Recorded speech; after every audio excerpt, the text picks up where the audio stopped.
Let's move on to race number 5 now. It's the Moreton Handicap, a Class 4 up to 1650. Jolly Convergence, a one-time winner from 28. He'll be having his third start for Richard Gibson. He finally gets a drop in grade into Class 4 for the first time. Sparkling Sword has start number 7 for the season. Universal Go-Go's drawn wide. Little Island, perfect gate for the last start winner, barrier 1.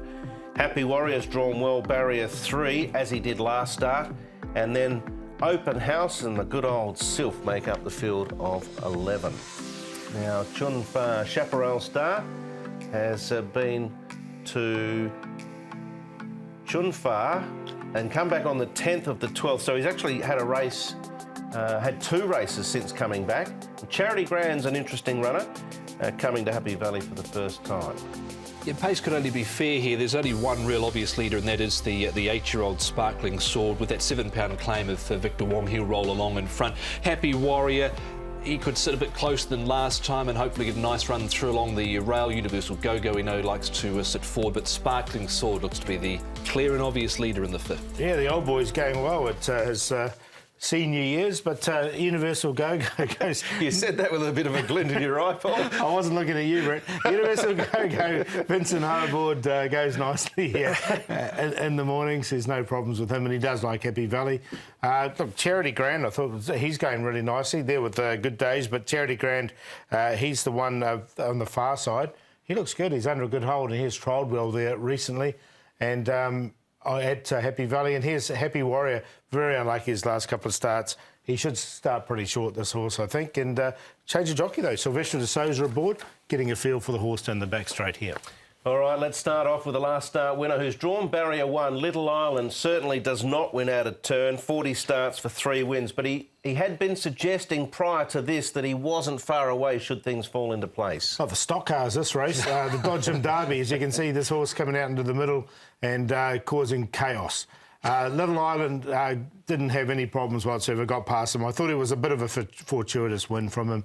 I don't think he'll repeat. No, it was a nice win, but it was a roughhouse affair, wasn't it? They were all over the show. It was like the bumper cars out there. He stayed out of trouble. He was the one of the Demolition Derby. Do you get that in Australia? You get those? Yeah. Speedway Park, Paul. Speedway Park. Let's move on now to another horse who was probably a little bit unlucky and potentially should have won this race. Happy Warrior just got shuffled back at a critical stage of the race, and then eventually took some time to get into the clear. Really hit the line strongly, taking nothing away from the horse that won, Polymere Luck. But this was a suggestion that a win is imminent. Yeah, he was midfield on the rail. He was niggled out a little bit at the 600. Then he got taken back by the tiring Super Euro Star, who was looking for the oxygen tank, and he flashed late in the piece on the occasion. He was a tragedy beaten. He was. He should have won that race, there's no question. He's got barrier 3, so he should get a nice run.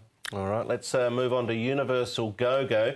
Now, he has drawn wide. We saw in the speed map, potentially from gate 11, they may press forward, try and offset that and sit outside of the lead, which would give him some chance if it's a slow tempo. Yeah, look, he's already won this season. He's 6 up now, so he's a pretty fit horse. He did win his first race really early on in the season, but followed up with a couple of seconds, a second, a third and a fourth.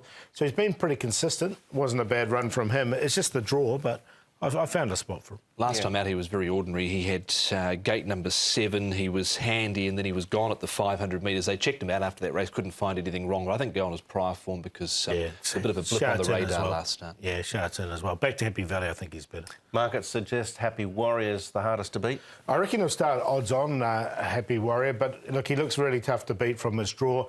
I wouldn't be surprised if he gets really short.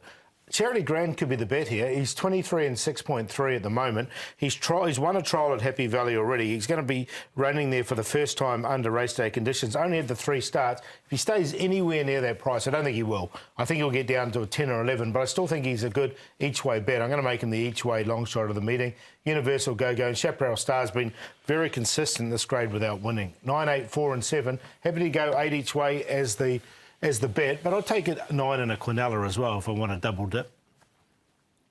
The old double dip. Happy to go with Happy Warrior, though. He was just very luckless last time out.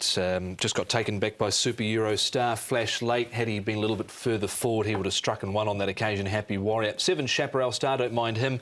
Little Island coming through that rough race. I'm going to give it a bit of a chance again to the Sylph. He's racing well enough. Beaten favourite last time out, the Sylph.